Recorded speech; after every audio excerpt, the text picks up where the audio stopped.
Funding for New Mexico in Focus provided by viewers like you.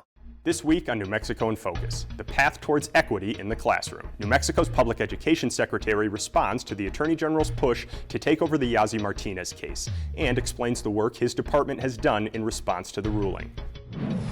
Over 75% of our students actually fall under the student groups that the Martinez-Yazzie lawsuit talks about. To me, that's everybody. And are the kids all right? We asked two school counselors how students are coping with the unique stressors they're facing in 2023. New Mexico in Focus starts now. Thanks for joining us. I'm senior producer Lou DeVizio. As educators assess the first half of the new school semester during parent-teacher conferences, this week we're turning our attention to three education issues that we've been following closely. Chronic absenteeism has long been present on New Mexico's roll call of schools' problems. The rate ticked down in the most recently completed school year, but it's more than doubled since 2019. In about 20 minutes, KUNM's Megan Kamrick hosts a special roundtable to talk about what the state is doing to get more students to show up to school and whether it's effective. COVID, remote learning, returning to school, and concerns about safety are all major challenges that have snowballed for students in the last few years. In the second half of today's show, executive producer Jeff Proctor speaks with two school counselors about the unique hurdles students are confronting and how they've impacted their mental health and their coursework. But we begin tonight with an interview that you'll only see here on NMPBS, a one-on-one discussion with Public Education Secretary Dr. Arsenio Romero.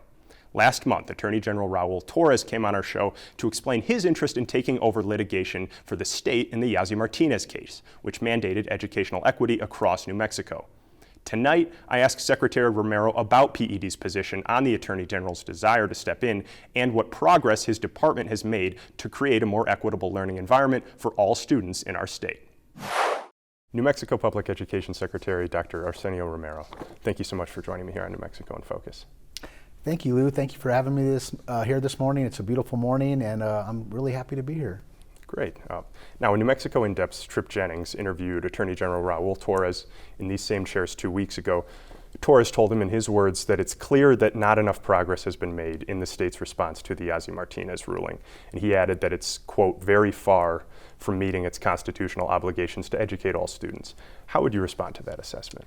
You know, that's an interesting statement because, one, we have made tremendous progress. And I want to talk a little bit about some of the things that we've done. But at the same time, we have a long ways to go, and I acknowledge that. There's a lot of work to be done. But when we think about what's happening in New Mexico over the last year or so, it's really unprecedented across the nation. We're doing things in New Mexico that no other state is doing. We really take this concept of cradle to career. These are things that are giving students opportunities, children across New Mexico, that they've never had before. So for example, we are a state where no matter where you're at in the state of New Mexico, whether you're right here in the metro area or you're in Animas, New Mexico, you have the ability to be able to have access to preschool education, to be able to get access to educators, to be able to learn those pre-reading skills to make you that much more successful once you get into K-12. And then let me go to the other side of things. We're the state in the nation that allows for every resident in New Mexico to go to college for free. This is huge for us as a state. And then let's talk about K-12 education. We have been investing greatly in the opportunities for students to have access to highly qualified teachers. Those teachers are being trained right now in the science of reading, which we're already seeing tremendous results in. Sure, and we can talk about more of those specifics in general, but back to the impact on the state's response to Yazzie Martinez specifically and the Attorney General's posture on it. The Attorney General told us that he wants to take over litigation in the case to speed up progress, in his words. What is the administration and PED's response to that idea? So when we think about the Attorney General, you know, these are lawyers, and what his job is to be able to litigate cases. And I want to be able to support him. I want to be able to, for us to be in a partnership with each other. I'm an educator. I've been doing this for close to 28 years. When I think about all the teachers, the principals, the superintendents across the state, that's what they do. They educate students. And so there's been this new term that I've been using lately is really education is calling. And what that means is that we all have a responsibility in educating students across New Mexico. That includes myself as the Secretary of Education, but it also includes parents and students, citizens across New Mexico, There's even a part for the Attorney General to be a part of that. I haven't been able to talk to the Attorney General about this yet. He hasn't reached out to us yet. I'd love to be able to have that conversation with him to see how we can partner together to make this happen for the students across New Mexico. If he doesn't reach out and he still tries to take over this case, would you support that decision? Would the administration fight him on that and try to retain control? You know what, it's not so much of, for me, a question of whether he takes over the case or not. I believe that the lawyers are going to continue to litigate this. This is what they do. And what worries me about that, though, is that dollars are going to litigating this case. And many of those dollars could be going into the classroom. And so I think that's another question we have to ask is, do we want to spend years litigating this case so that, and these dollars are going towards lawyers to be able to prosecute this case, or do we want those dollars to go into New Mexico classrooms? Myself, I want them to go into New Mexico classrooms. Now, we can stay talking about the legal aspect of this just for 1 second. I wanted to ask about the state and your department's posture towards the case in court. In March of 2020, the state filed a motion to dismiss the case, arguing that it had reached compliance because it had created, in its mind, a fundamentally different public education system for those at-risk students mentioned in the Yazzie Martinez lawsuit. It also argued that actual student outcomes were irrelevant to compliance. Is your department's primary objective to reach the legal definition of compliance, or is it to facilitate systemic changes that create an equitable working environment for all students? You know, throughout my career, I've tried to go into the places that need me the most. I've gone into some very needy classrooms and districts where students are requiring more opportunity, more resources, more support. And in every one of those places, I've been able to be successful. And it's not just me, it's the teachers, it's the community around me. I don't see this as being any different. So absolutely, I agree that we have some work to do in New Mexico to be able to provide better outcomes for students across New Mexico. And that work will really never end. So with that, I take on this challenge. I'm looking forward to it. I don't argue that there is a need for this, because I know there is. When we think about students that are Native, when we think about students with special education, come from low-income homes, bilingual students, they need more supports. I do want to thank our legislature and our governor. They've been able to provide record-breaking investments into education, over $1 billion over this last year to be able to do that. We're on the right path. When we think about other states that have done some of this work, I know that sometimes what comes up is Mississippi, and we call it the Mississippi Miracle. It wasn't a miracle, though. They were very strategic in what they did. They also knew that there was a timeline to that. It took them over 10 years to be able to get to where they're at now. I would argue that we are doing the same work and more, and we're doing it on a faster timeline. So I'm really excited with the work that's happening across New Mexico. I'm very proud of our classroom teachers, proud of our principals across the state, and of course our superintendents and school boards. We're all doing this work together. I'd love to be able to have the Attorney General come in with us and be a part of that team. Last question on that motion to dismiss back in 2020. That was 3.5 years ago, before you were secretary. But what is now the administration's position on the case? Does it still belong in the courtroom? It belongs in a space where we're going to continue to make improvements. Now, the question of whether it belongs in the courtroom, I have to leave that up to the judges. I have to leave that up to the lawyers to be able to litigate this case. What I know is that we're going to continue to move forward to be able to educate students in the best possible way, to provide better outcomes, to provide more opportunity. That's the job I took when I first started, teaching 28 years ago. That's the same responsibility I have today as the Secretary of Education. Now, the court identified 3 key areas that were lacking and therefore contributed in the court's mind to inequities among students. The first, basic materials, textbooks, technology, things like that. Second, curriculum, meaning programs and services that meet the needs of all students. And third, experienced and well-trained teachers. Where is PED from your perspective in terms of meeting the court's findings in those 3 specific areas? All right, you're going to have to help me with those 3. I want to make sure I talked about all of them. So the first one is around technology and resources. And resources. So over the last few years, there has been a record investment in technology across New Mexico. So you can go into any classroom in New Mexico and you're going to see students have access to laptops and technology. We've been able to really provide stable internet access in so many parts of New Mexico. We're not there yet, but we are in a whole different place than we were before the pandemic. When we think about the partnerships we have in building technology and connecting our traditional core classrooms to technology, it's never happened before. Our students are being able to leave us with skills that I never had as a graduate when I left school. So they're in a good place for that. The second was around curriculum. Yes. And so we are have really invested and researched around what is the best type of curriculum that's going to be available for our students. And it's really this research-based curriculum that ensures that students are having the best possible tools and resources for that. For example, the science of reading. We have been able to really go in and dive deep in how students learn how to read. We've been able to look at the national research. We've been able to visit campuses across the country, and we have definitely seen a proven method for how this happens. From when students come in as 2, 3, 4-year-olds, come in as kindergartners, first, second, third graders, and we are implementing that now. And the last is teachers. We've made some tremendous gains in making sure that every classroom has highly qualified teachers in New Mexico. I've been able to talk to dozens of HR offices across New Mexico and districts, and anecdotally, what they've been able to tell me is that they've been able to fill positions in the last year that they haven't been able to do for the last 10 years. And so really proud of that work. But we're also really investing in the pipelines for teachers. Keeping those things in mind, is the state, in your mind, in compliance with the Yazzie Martinez ruling now? It's an interesting question because sometimes when we talk about that, it's like check boxes. But it's not as simple as that. It's going to be work that we always have to do. When we have our new 5-year-olds that come in as kindergartners, we have to be able to really design program around them. And as they become first graders, second graders, third graders, into middle school, into high school, we're always thinking about what are our kindergartners now today doing, and what are they going to need as they are in high school or as graduates? The answer is never the same. So it's a lot more complicated than just checking boxes to say whether we accomplish something or not. We always have to be evolving.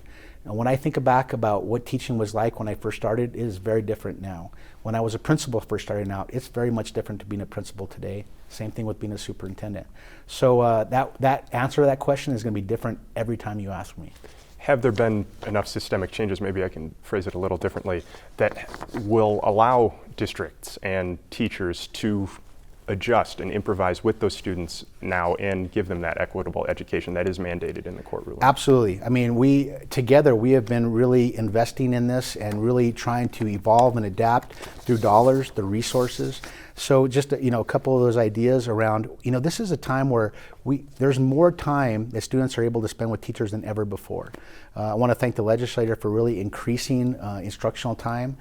We've done this through programs like K3+, K5+, K12+. This last year with House Bill 130, we were able to increase the school day an hour and week. These are investments that are going to pay off. Nobody ever argues that more time with a teacher is a bad thing. That's a good thing, and we're starting to see those things really have an impactful outcome. I want to talk about something that you mentioned just a little while ago, and something that we've heard from people interested in this case, the need for more Native American teachers, right, so that Indigenous students can see someone and learn from someone who they identify with. Do you agree that is an important variable in education equity? Absolutely. It is so important when a student comes into a classroom, they see people that look like them, talk like them, have a background like them, have a history like them. And in that program like Educator Fellows, one of the things that I noticed over time is that if I go back 15 years ago, and I was a school principal and I had a second grade open, I probably had about 30 applicants, 50 applicants for that job. Over the last 5 years, it's turned out to be, I would be lucky if I had one. But now we're starting to turn the tide where what I'm getting reports back from HR offices is that we're starting to see 5, 6, 10 applicants for a job. But the other thing I had to really adjust to is that even when I hired a teacher, those teachers were hopefully going to stay with us for 15, 20, 25 years. And that kind of changed. It was a little bit of a mind shift where I had to realize teachers may only stay with me for 3 to 5 years. But what we're finding in programs like Educator Fellows and some of the other pipeline programs is that we're going into those communities and we're able to actually work with people that live there. And they want to invest their whole career in the communities they live in. So now we're starting to see back again those conversations where these people are going to be with us for 15, 20, 30 years, which is amazing. The PED website has an entire page dedicated to its response to the Yazzie Martinez lawsuit, but when you click on what's labeled as the timeline, since the orders, there's nothing listed past 2020.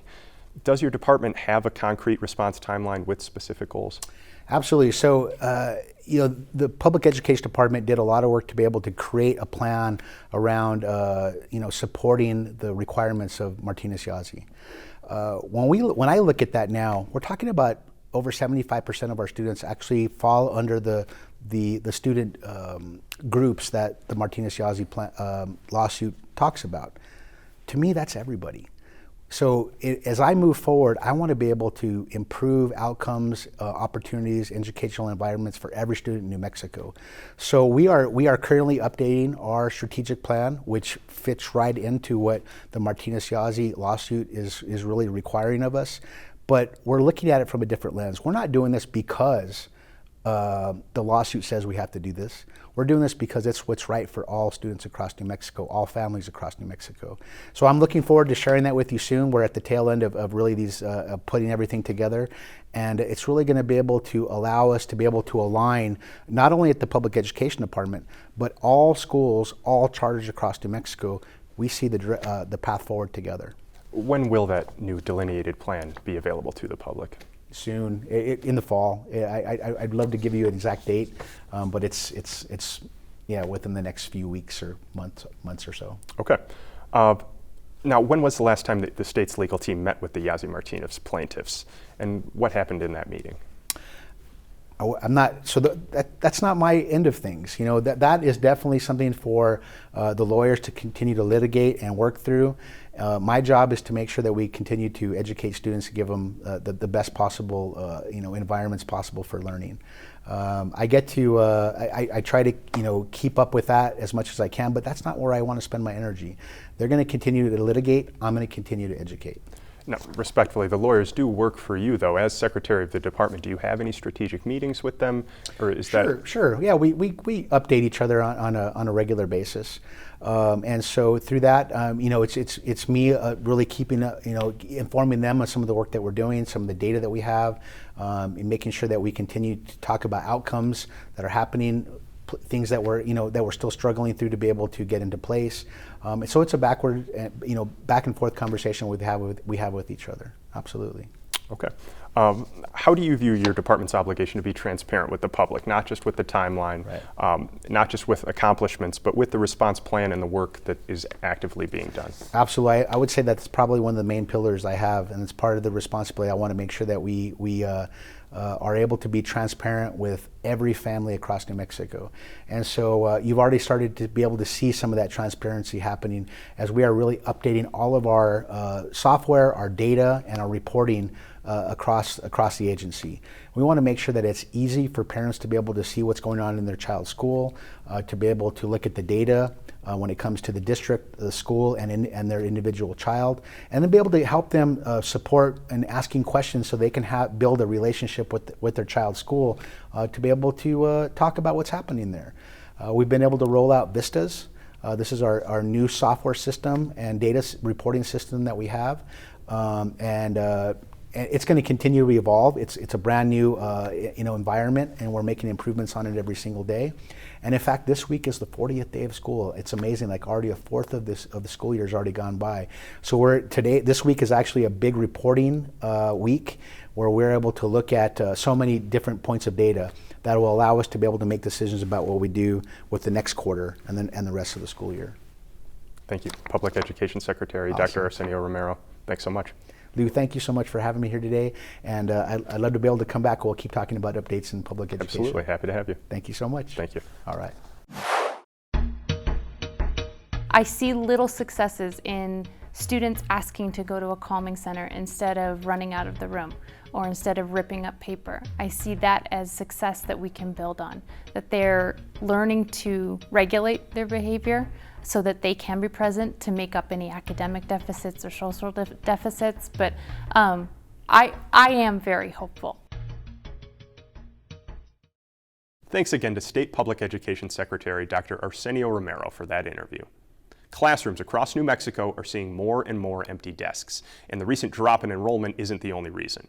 Chronic absenteeism has long persisted throughout the state, and education officials have introduced new initiatives to stamp out the growing concern. This week, KUNM's Megan Kamrick hosts a special roundtable to discuss those plans and asks how state education leaders can address new problems that have popped up since the pandemic. Thanks, Lou. Joining me around the table are Leslie Kelly, the Behavioral Health Coordinator at the State Public Education Department, Terry Wimborne from United Way of North Central New Mexico, and Juvenile Probation Supervisor Esteban Gallegos from CYFD. Thank you for being here. Starting broad on this topic, Leslie, what is chronic absenteeism and how is that different than when a student misses a few days of school? Thanks for the question, Megan. So chronic absenteeism is when students miss 5 or more days of school. And it's different because all the research backs up that when students miss more than 5 days of school, they're less likely to graduate from high school, whether it's excused absence or unexcused absence. And Esteban, what happens to kids who repeatedly don't show up to school? And how do the impacts stretch beyond just them and their families into communities? Well, ultimately, I think there's a belief that if kids aren't in school, what are they getting involved in? And a lot of times that is delinquent activity. That could be substance abuse, trying to find that belonging, if you will. Ultimately, when the schools send the case to juvenile probation, we have a role to try and support and intervene and try to identify what those barriers are. And Terry, are there communities or portions of the student population that have struggled more than others with this? Oh, absolutely. PED actually has a dashboard that talks about the data, and what we're seeing is that students who are housing insecure or unhoused, students with disabilities, students experiencing poverty, and some students of color are suffering more and having more absences than other students. Terry, let's stay with you. What is New Mexico's history with chronic absenteeism, and how has the state previously tried to address the issue? So initially the state was using the Compulsory School Act, which pretty much said you have to have your child in school, but only focused on truancy. Truancy is unexcused absences. With the advent of the Attendance for Success Act, which was passed in 2019, the state moved over to looking at chronic absenteeism. Basically, that's saying excused, unexcused, and suspensions, the child is out of school. The child is going to miss, and the child will eventually fall behind. So now we're focusing on how can we partner with families and do more to address the issues and the barriers that keep children from coming to school. So less punitive, more finding out what's going on. Much more less punitive. We're not looking at punishing parents. And I'll tell you this, I don't believe there's a parent in this state that doesn't care about their child's education, but I do believe there are parents who are overwhelmed. Mm-hmm. I think there are parents who, they're living in poverty, or they have 3 jobs, or there are so many other things going on in their lives that are first, that attendance does not reach the top of the list. And those are the parents that the school wants to partner with, talk with. How can we solve those barriers? And Leslie, PED is doing things differently now. What wasn't working before? What's an example of the department's new approach? Well, with the Attendance for Success Act, it's really taking a completely different view of, it's not punitive. I mean, to suspend a kid for not being in school makes 0 sense, and those kinds of things happened. Is that we are partnering with national partners. We, for the 24 legislative session, we asked for $17 million to support this so that we could have staff in schools supporting attendance. We ended up with $5 million, and so with those funds, we're kicking off a statewide media campaign, but also we're looking at the 7 largest districts and providing funds for them so that they can partner with PED, United Way, our national partners, and look at best practices and evidence-based interventions to get kids back in school. And that's, like Terry said, it's not just focusing on the student, it's looking at the community, it's bringing in parents, it's if the school is unable to do it, one of our partners can come in if the family's more comfortable with that. So we are really looking at root causes and barriers rather than just blaming families or assuming kids don't want to be there. What prompted that shift?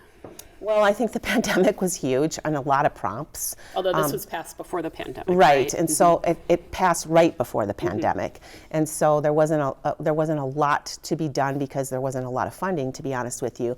But seeing what happened and losing so many students during the pandemic, we did partner with Engage New Mexico, and they helped us recover some of those students, but that engagement piece is so important. Looking at the other, like Estevan started to talk about, like dropout prevention. Attendance is completely connected with dropout prevention, focusing on 8th and 9th grade transitions, because that's when we lose a lot of students.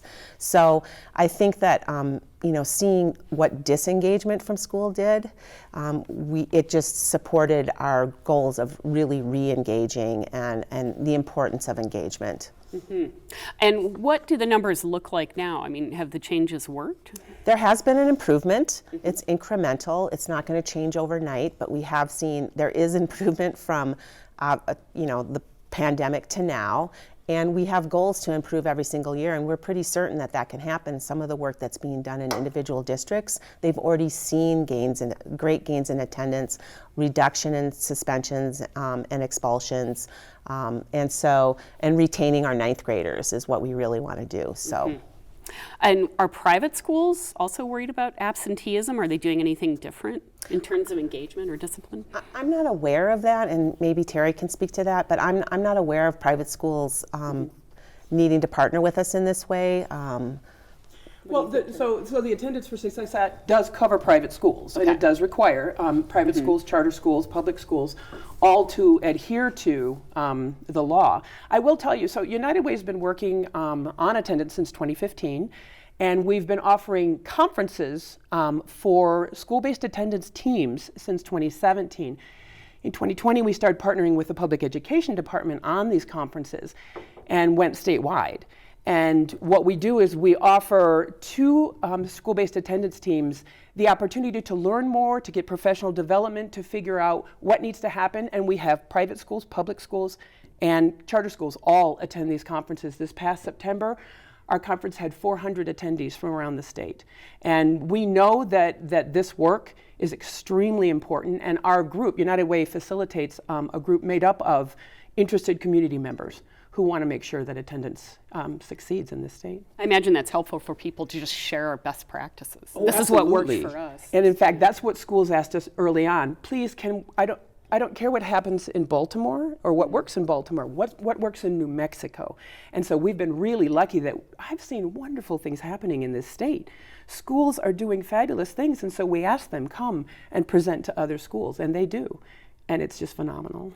Can I just ask you real quick, Terry, you mentioned this just before we started taping. You had a great example of how school worked with parents whose kids were just perpetually late.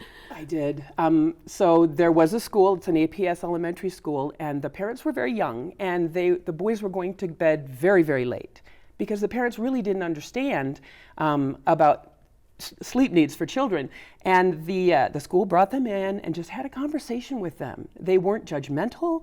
They simply said to them, hey, you may not know this, but children that age actually need about 9 hours of sleep a night. That might be why you can't get them up in the morning.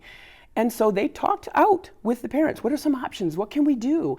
And the parents were so grateful. And they came up with some interventions and some incentives for the boys. And then the boys were getting to school on time and every day. All it took was that conversation with parents. And that's what the Attendance for Success Act is about. We want to partner with you as parents. We want to talk with you. We want to remove those barriers together.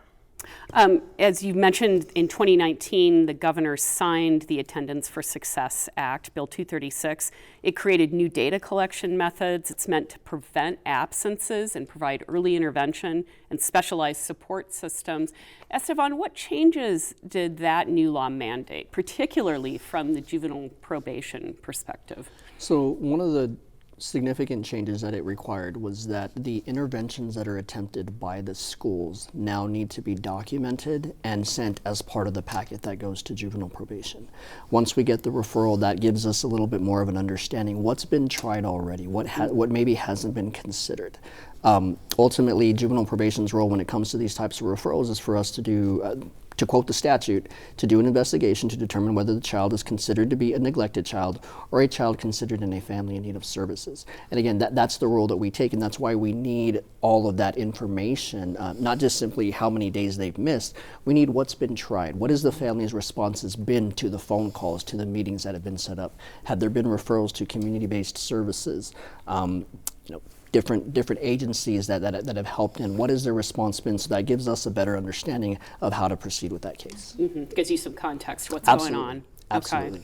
Okay. And Terry, the COVID pandemic hit less than a year after the law went into effect. How did that alter the trajectory of what the state and private entities were trying to do with attendance? Well, initially, the law passed, and it was supposed to take effect that next July, and then we were in the middle of a pandemic, and the Public Education Department was relatively open with school districts and said, you all determine what constitutes an absence, whether they're doing it online or what we call asynchronously doing it on their own. And so unfortunately, what that meant that every district was determining on their own what an absence was. So that data coming to us, and we can't do comparisons then. Now that we're all back to school, we are seeing, and this is Terry's soapbox, sorry. There are 4 big reasons why students don't come to school. The first one is barriers, so illness, homelessness, transportation. The second one is aversion. They don't want to come to school. They've had a bad experience. They've fallen so far behind they don't understand. They're being bullied, things like that. The third one is they don't want to come to school, disinterest. And we find after COVID that actually is a big reason. Kids are like, I was online for 3 hours a day. Why do I have to be in school for 7 now? And also a big part of not being interested is students need project-based learning. They need hands-on learning. They need a reason to be there, or they need an adult at the school who shows that they care about them. And if they're not seeing that, then that's not happening. And the last reason is misconceptions. And that's what this whole statewide attendance campaign is about. Leslie, according to an Associated Press analysis that was published in August, many states around the nation have struggled with school attendance in recent years. New Mexico was among the worst, with a rate of about 40% for 2021-2022. Are there warning signs or indicators that a student is at more risk to regularly miss school? Definitely, and that's one of the outreach efforts that we're working in coordination with United Way and our national partners is looking at how do we help schools and districts set up early warning systems so that these known indicators will trigger something and we can intervene before all the absences start to happen. And there are a lot of the things that Terry talked about. Transportation is a huge one. Food insecurity, housing insecurity are huge. Parents having different work hours than what we consider traditional work time. And then the other thing is that, which is a huge part of our work in our bureau, is really supporting and helping schools create a safe and inviting and engaging environment via social emotional learning and interventions that look like that, so that it goes hand in hand with our attendance efforts. If a student feels safe, has a connection with people, whether it be adults and kids at school, they're more likely to go. So those things work in concert. And also, according to the same Associated Press story, New Mexico had 18% of students with chronic absenteeism before the pandemic and was in the middle of the pack across the U.S. After the pandemic, New Mexico more than doubled its absentee numbers as the state became the 3rd highest in the nation, with 40% of students with chronic absenteeism. We haven't quite bounced back to where we were. You know what I mean? We're getting better. Yeah, We're okay. getting better. And with Terry mentioned the discipline dashboard, which is our efforts to be transparent for people to see, where they are as a district, where they are as a school in comparison to other places in New Mexico. But I think one thing that we saw that was really really helped us launch some of these efforts was we lost so many kids during the pandemic, and we partnered with folks that helped the districts helped the school districts, helped the state go find these kids. And we brought a lot of kids back into school and re-engaged them. And so now the focus is how do we keep them here? How do we have regular attendance? And really stressing that it doesn't matter if it's excused or whatever reason, it's an absence is an absence, and the research shows that once you start missing more than 5 days of school, the likelihood of you graduating decreases significantly. Go ahead, Esteban. I recall that CYFD was actually part of that partnership and trying to reach out to many of these kids. So we had probation officers making phone calls to kids and families, even going out to the house to, I think it was to refer them to Engage New Mexico at the time, to ultimately track them down, if you will, where are they at. So I do recall that initiative in our department being part of it. Was that at all problematic with the families? You have a probation officer coming. You know, we prepared them as much as we could ahead of time. You know, we weren't there for punitive measures. We were we were partnering with the public education department to ultimately provide them information with where the kid was at, what their goals were in terms of trying to get back into school, or, you know, some of them are actually even over 18, I believe. So are you pursuing a GED, or do you need assistance getting back? And I think that was the whole initiative behind referring them to Engage New Mexico. Let's go around the table real quick. We'll start with you, Terry. Okay. Is there a big idea or solution to this problem that New Mexico hasn't tried yet that we could look at? Well, I think we're there. I think that with the passage of the law and the implementation of the law, we are there. It's just that it's a change in mindset. We are not punishing parents anymore. We're not of the belief that they need to go before a judge. We are switching the way we think to relationship building. I like the community school model where we're talking about the school being the hub of the neighborhood, where parents feel comfortable coming, talking to people, and it's that relationship building. I think that's going to make a huge difference as we move forward. Leslie, what do you think? Well, I think that we're using evidence-based practices and interventions that have worked other places, modeled, out of Johns Hopkins. And with our partners, statewide and local partners, we're able to not just put all the onus on the school and expect if a parent or a family does not have a good relationship with the school for whatever reason, it allows them to have the access to the supports via another community provider. So I think we're going to see some big changes. And also, when you ask for $17 million and you get 5, we are only able to really do focused work with the 7 largest districts in the state right now, and our hope is that we'll get more funding so that we can work with every district around the state. I've heard the state might have some extra change in the couch cushions this session coming up. Are you going to seek more? I think that's the plan. I'm not 100% sure. I hope we do. Because it will make a difference. And Esteban? I think being able to network, that's ultimately one of the things that we've been strong proponents of. So I'm lucky enough to chair a subcommittee in Valencia County, one of the counties that I supervise. And I want to say back in 2015, 2016, this subcommittee back then was just strictly, we were based off of the compulsory school attendance law. So we talked about what were our roles. In my opinion, it was a lot more black and white back then. Adapting to the Attendance for Success Act that we actually renamed our subcommittee the Attendance for Success Subcommittee, just to drive that. And that's actually a drawback from our Juvenile Justice Board. Terry is in fact one of our recurring members and greatly appreciate her. But gathering together, we talked about best practices and sharing that. So we have representatives from each of the school districts that are in our district, or in our county, if you will. We've held attendance conferences as well. I know Terry talked about the statewide. We've had local ones for Valencia County for professionals to, again, advise of what the law indicates, what juvenile probation's role can be, what resources are available. Just about a month ago, we had one at the Belen Consolidated School District at Belen High School for kids and families, specifically to provide them those resources that are available. It's kind of like a health fair, if you will. Lastly, one of the things I've always been a strong component, and I think everybody would agree that unfortunately in some situations peers have more influence on kids than parents, than law enforcement, than probation officers, than whoever. why does that always have to be a bad thing? Is there ever a situation where we can use those peers that want to pursue potentially a career in education or social work or something like that to have that type of influence with the youth? And yes, this is why school attendance, this is why education is important. I've always wanted to tap into that to see if we could use those peer influences, because again, in my opinion, and I've been doing this for a long time, peers have stronger influences on youth than usually than adults do. Can we tap into that in a positive way? Well, Terry Wimborne, Esteban Gallegos, Leslie Kelly, thank you for having this conversation with me. Absolutely, my pleasure. Absolutely. Thanks to Megan Kamrick and our panelists. While thinking about an episode centered around education, we knew the student experience had to be addressed. From the anxiety of coming back from the COVID pandemic to the stress that comes with the growing threat of school violence, kids are dealing with a lot in 2023. So we decided to talk to school counselors who listen to concerns like those from students every day. Executive producer Jeff Proctor asks both of them what they're seeing from the students they work with and how adults can better help our young people adjust mentally and emotionally. Brian, Devin, thank you for joining me on New Mexico in Focus this week. Thank you. Thanks for having us. As we just heard, you both work as counselors in Albuquerque Public Schools, which gives you both unique insight into how students are doing in a different way even than teachers interact with students in the classroom.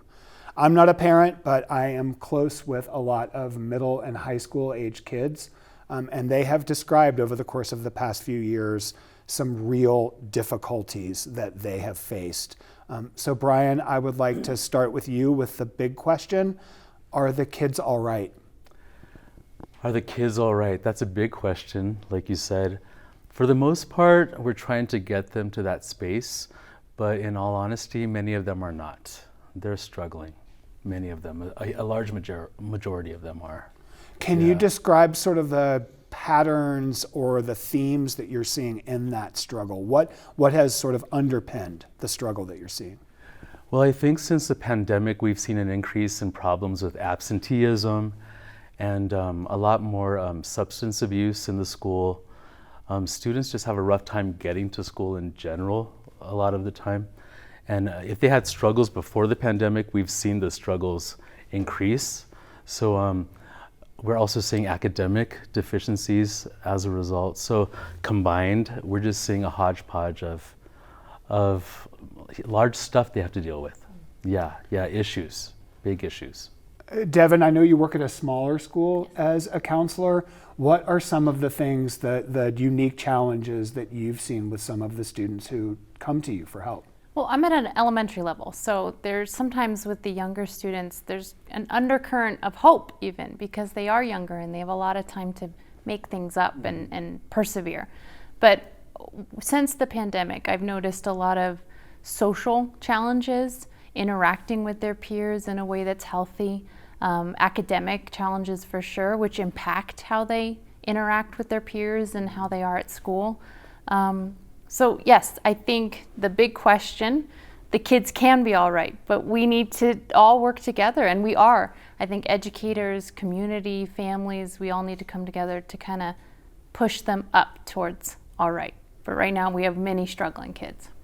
So isolation is obviously a part of this. Students who were required to learn through a screen and instead of the face-to-face interaction that happens in the classroom. What has the transition back to in-person learning been like, and has that presented its own sort of unique challenges? I think for the elementary level in particular, we're seeing kind of pockets of struggle, especially if they missed earlier years, pre-K, kinder, first, second, because that's where a lot of learning how to be in school takes place on top of academic learning. So I think that's been a struggle, and there's some nervousness, anxiety feeling from students, not all, but we see it in how they interact with their peers, but also maybe want to escape the academic learning because they're feeling overwhelmed. But that's where we come in. That's where counselors come in, great educators come in. We kind of reteach those skills and build them back up.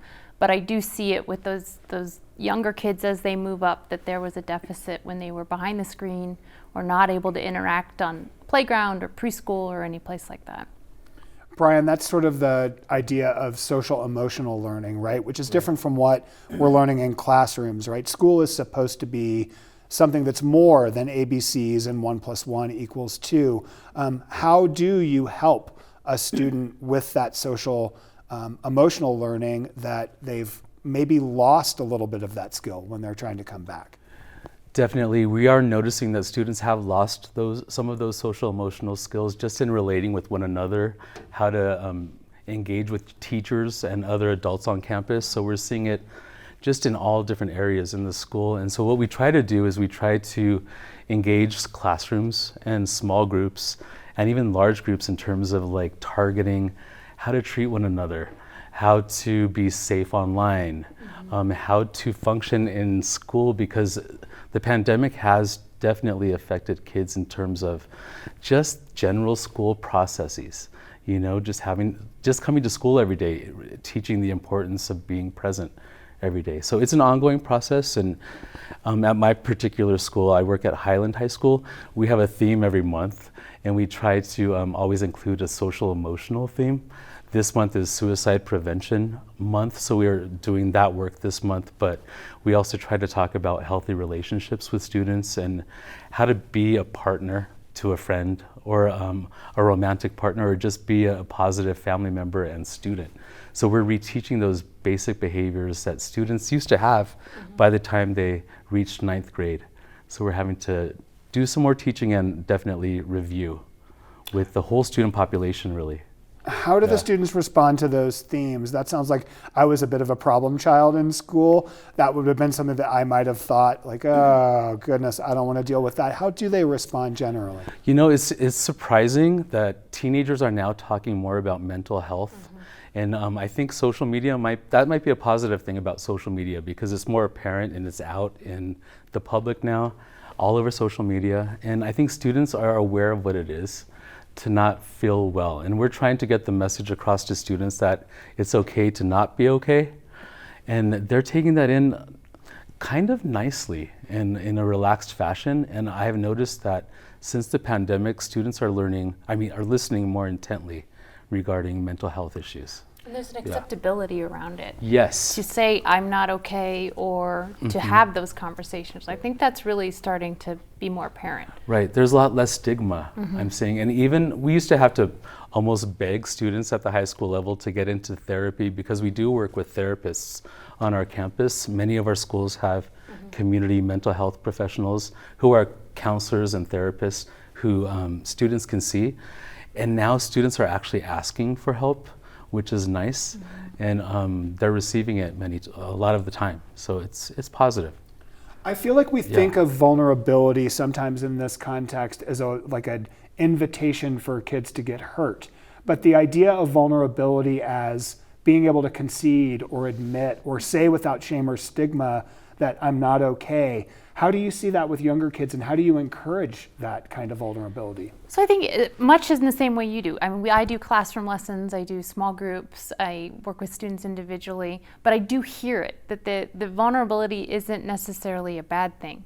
But I know that when students sometimes feel vulnerable in the moment, in the classroom, in front of their peers, that's when we see behaviors.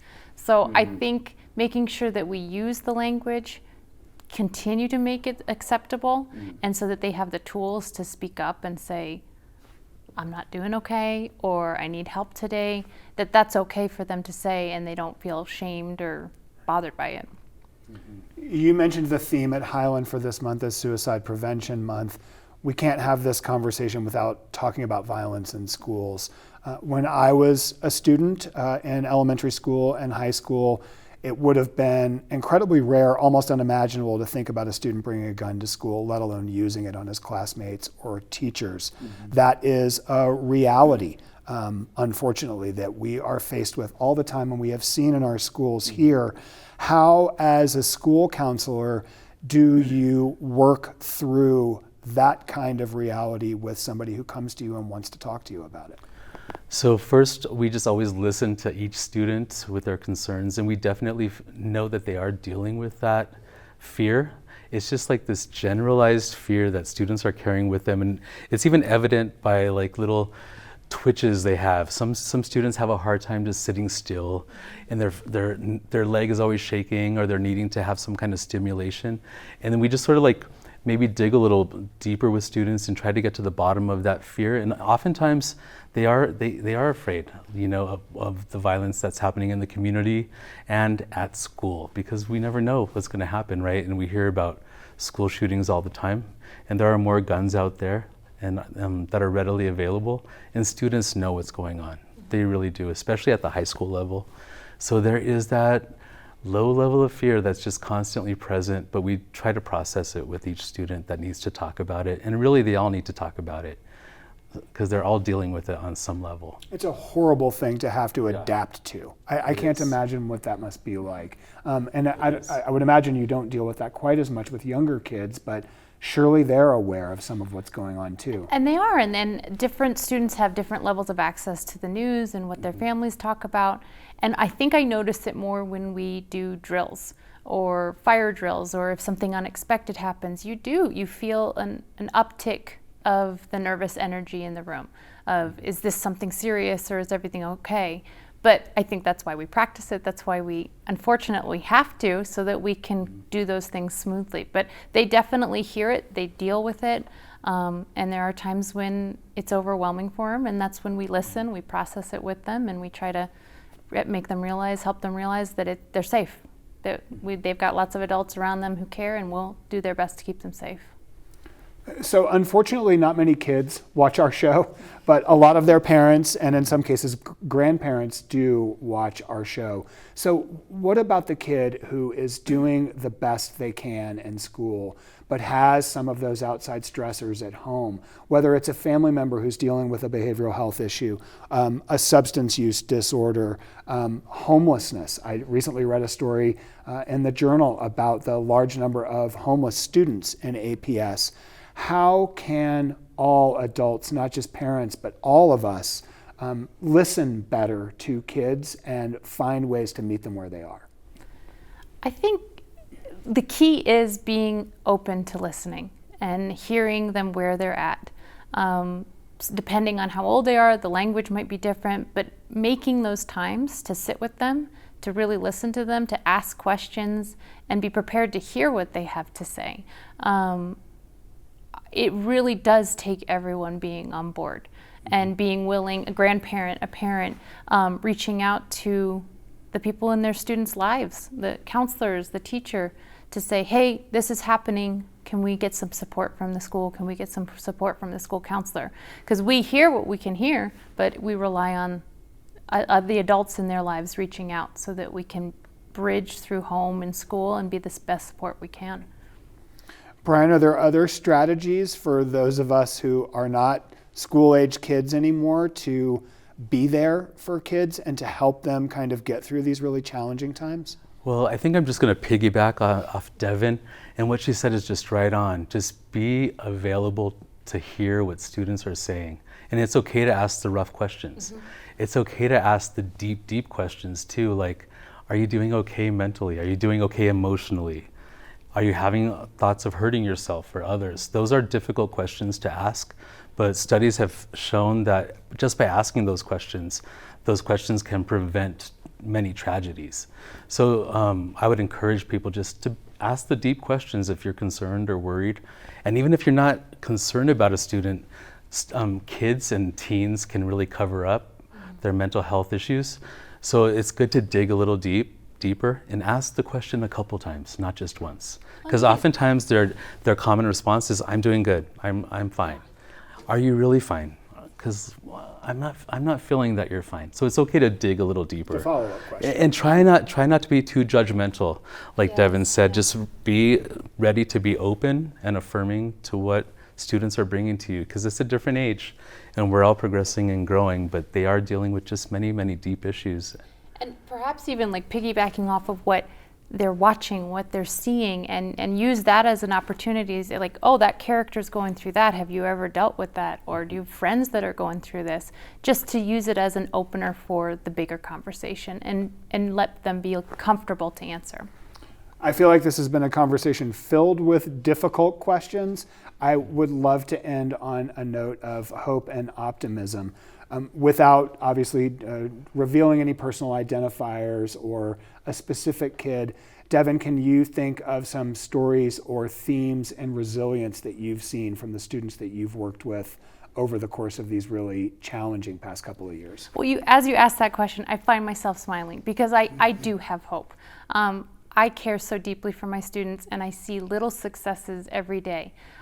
I don't think I could say one specific one just because I am at a small school, but I see little successes in students asking to go to a calming center instead of running out of the room or instead of ripping up paper. I see that as success that we can build on, that they're learning to regulate their behavior so that they can be present to make up any academic deficits or social deficits. But I am very hopeful. I think our educators, our teachers are working tirelessly, and in our school we see academic gains just this last year, which is positive and wonderful, and I see social, emotional growth. So I think, like I said in the beginning, they will be okay if we all work together and we really put this time and effort into it as we have been. We just need to continue doing it.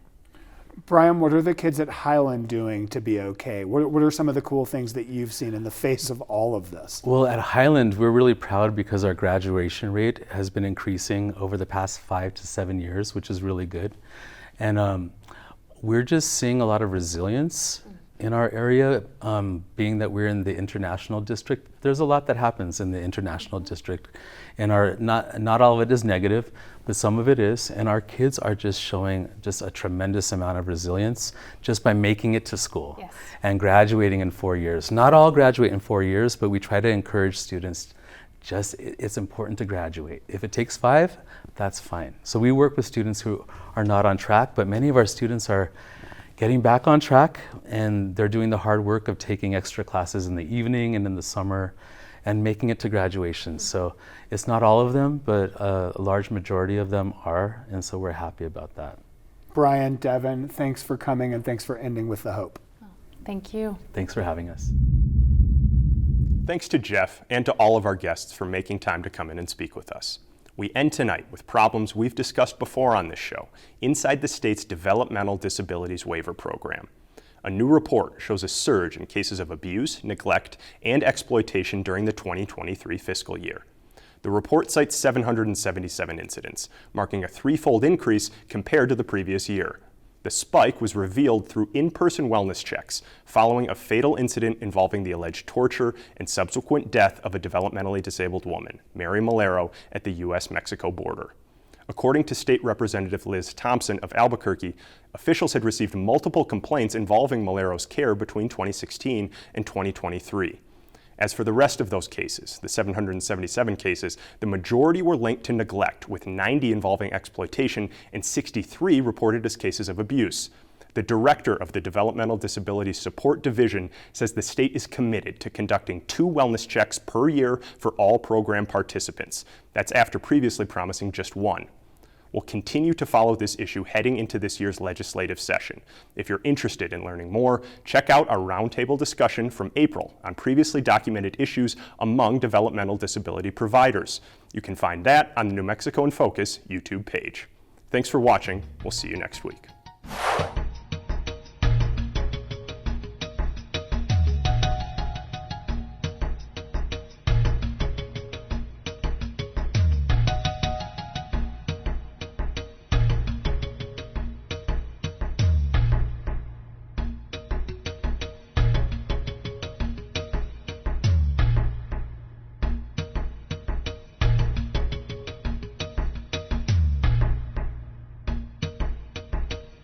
Funding for New Mexico in Focus provided by the viewers like you.